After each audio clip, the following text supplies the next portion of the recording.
NTA question paper में बच्चों हम पेपर 77 पार्ट 2 को डिस्कस कर रहे हैं। तो हम अपने नेक्स्ट क्वेश्चन के साथ आगे बढ़ते हैं। तो इस क्वेश्चन में आपसे पूछा गया है कि मोलिकन स्केल पर आपको इलेक्ट्रोनेगेटिविटी बतानी है। तो सबसे पहले यहाँ पे 2-3 चीज़ें जो हमें गिवन है कि electron gain enthalpy, ionization energy. तो हमने लिखा कि आयोनाइजेशन एनर्जी हमें बी इलेक्ट्रॉन वोल्ट गिवन है और इलेक्ट्रॉन गेन एंथैल्पी भी हमें गिवन है। तो बच्चों सबसे इंपॉर्टेंट चीज़ ये है कि इलेक्ट्रॉन गेन एंथैल्पी और इलेक्ट्रॉन एफिनिटी के बीच का डिफरेंस समझना होगा। इलेक्ट्रॉन गेन एंथैल्पी क्या होती है? ये जब हम किसी इलेक्ट्रॉन को किसी एटम में ऐड करते हैं तो एनर्जी रिलीज या एब्जॉर्ब्ड होती है। इन केस अगर आपके पास इलेक्ट्रॉन गेन एंथैल्पी नेगेटिव है, इट मीन्स कि एनर्जी एडिशन ऑफ इलेक्ट्रॉन के टाइम रिलीज हुई है। और अगर आपके पास पॉजिटिव साइन आ रहा है इलेक्ट्रॉन गेन एंथैल्पी में, इट मीन्स कि वहां पर एनर्जी सप्लाई की गई है एटम को टू एक्सेप्ट एन इलेक्ट्रॉन।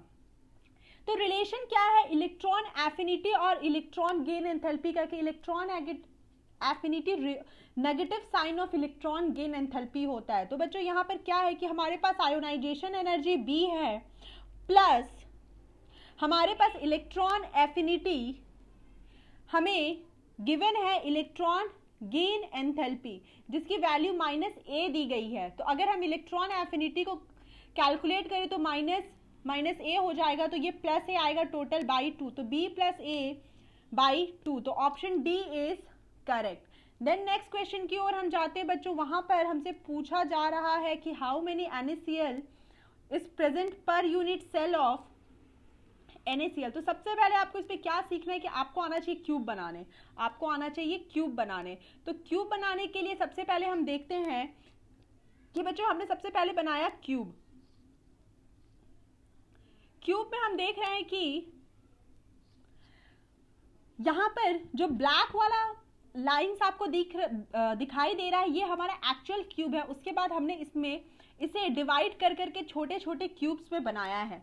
अब हमसे बोला गया है कि जो क्लोरीन, आपको पता होना चाहिए कि जो क्लोरीन माइनस आयंस होता है वो कॉर्नर्स पर प्रेजेंट होता है और 6 फेस सेंटर पे प्रेजेंट होता है। तो उसको सबसे पहले देखते हैं कि हमारे ये मेन क्यूब के कॉर्नर्स हैं।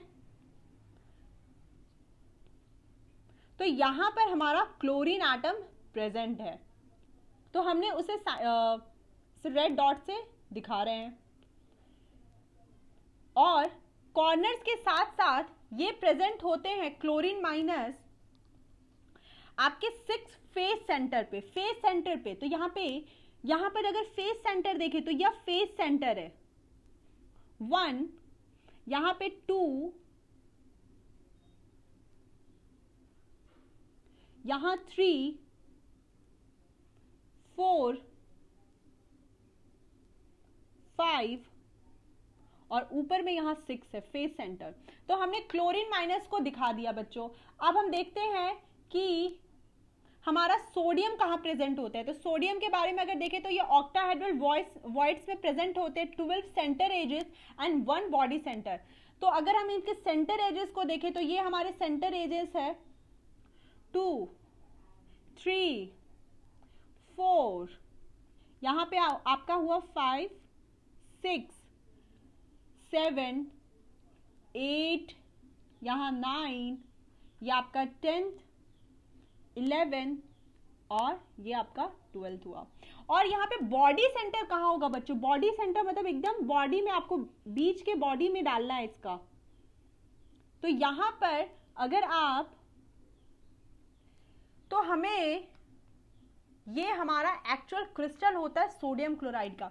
अगर आपको स्ट्रक्चर चेक करना है तो आपको थोड़ी मेहनत लगेगी, लेकिन अगर आपके कंसेप्ट क्लियर हैं तो आप जरूर कर सकते हैं। देख सकते हो कि यहाँ पर रेड डॉट्स क्लोरीन रिप्रेजेंट करते हैं और ब्लू डॉट्स यहाँ पर आपका सोडियम को रिप्रेजेंट कर रहे हैं। तो अब हम सोडियम के लिए अगर क्लोरीन के लिए कैलकुलेट करें तो क्लोरीन 8 कॉर्नर्स पे है जिनका कंट्रीब्यूशन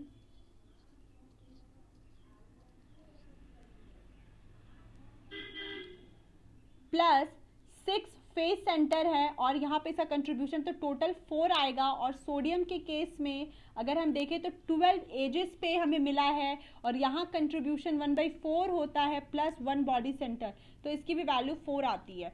तो यहाँ पर जो ऑप्शन है 4 आएगा, 4 इज अ करेक्ट आंसर। तो how many units of NaCl is present per unit? 4। तो यहाँ पर बच्चों आपको क्या समझ में आया कि आपको इसे 3D में इमेजिन करना होगा कि इस क्यूब के पीछे भी एक क्यूब है, इस क्यूब के ऊपर एक क्यूब, नीचे एक क्यूब, अगल बगल में एक एक क्यूब होते हैं, तो वैसे हम रिप्रेजेंट करेंगे। नेक्स्ट क्वेश्चन में यहाँ पे आपका ऑर्गेनिक का बहुत अच्छा क्वेश्चन पूछा गया था, जहाँ पे आपको फिनॉल दिया गया है और ये कन्वर्ट करता है बेंजोक्विनोन में। अगर हम यहाँ पे पाई बॉन्ड्स देखें तो 3 पाई बॉन्ड्स हैं, यहाँ पर अगर पाई बॉन्ड्स की बात करें तो 4 पाई बॉन्ड्स है। अगर यहाँ हम सिग्मा बॉन्ड की बात करते हैं तो आप देख सकते हो कि यहाँ पर कितने सिग्मा बॉन्ड्स हैं। इन सिग्मा बॉन्ड्स को कैलकुलेट कर लेते हैं तो हमें मिलता है यहाँ पर बच्चों टोटल अगर सिग्मा सिग्मा सिग्मा, यहाँ सिग्मा, ये सिग्मा, ये सिग्मा, सारे सिग्मा बॉन्ड्स को कैलकुलेट किया जाएगा। पाई बॉन्ड में एक सिग्मा और एक पाई होता है, तो टोटल 12 सिग्मा बॉन्ड्स आएंगे। तो 12 सिग्मा और 4 पाई, तो आपकी वैल्यू 3 आएगी। जो आपसे पूछा गया कि ratio number of sigma bonds and pi bonds, इसका आंसर 3 हो जाएगा।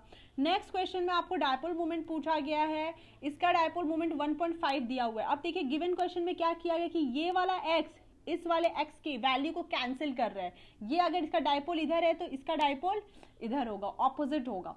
अब जो हमारा फाइनल डायपोल मोमेंट आएगा वो सिर्फ इस x, इन दोनों x के लिए आएगा। तो कैसे? अगर हमने इसे बेंजीन लिया है, ठीक है, तो हम क्या देख रहे हैं कि यहाँ पर एक x है हमारा प्रेजेंट, एक x यहाँ पर प्रेजेंट है। आप देख सकते हो ये दोनों x।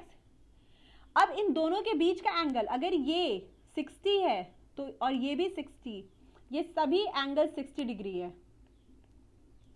तो ये सारे अगर एंगल 60 डिग्री हैं तो यहाँ पे इन दोनों एक्स के बीच में जो टोटल एंगल आ रहा है वो 120 डिग्री का आ रहा है। तो 120 डिग्री में अगर हमने ये फॉर्मूला यूज किया तो 120 कॉस 120 की वैल्यू होती है बच्चों -1/2, -1/2। तो 2 इंटू -1/2 इज इक्वल टू -1 आएगा और यहाँ पे -1 म्यू स्क्वायर हो जाएगा और फाइनल म्यू, तो म्यू की वैल्यू 1.5 है तो इसका आंसर भी 1.5 होगा। हम इसे कंसिडर करके चलेंगे, यहाँ पे 1.5D दिया हुआ है। तो बच्चों होपफुली हमें या आपसे आशा है कि आपको ये पूरा लेक्चर अच्छे से समझ में आया होगा और आगे के एनटीए क्वेश्चन के लिए हमारे चैनल को जरूर सब्सक्राइब करिए। हम अपने चैनल पे सारे एनटीए के प्रॉब्लम्स को सॉल्व करने की कोशिश करेंगे। धन्यवाद।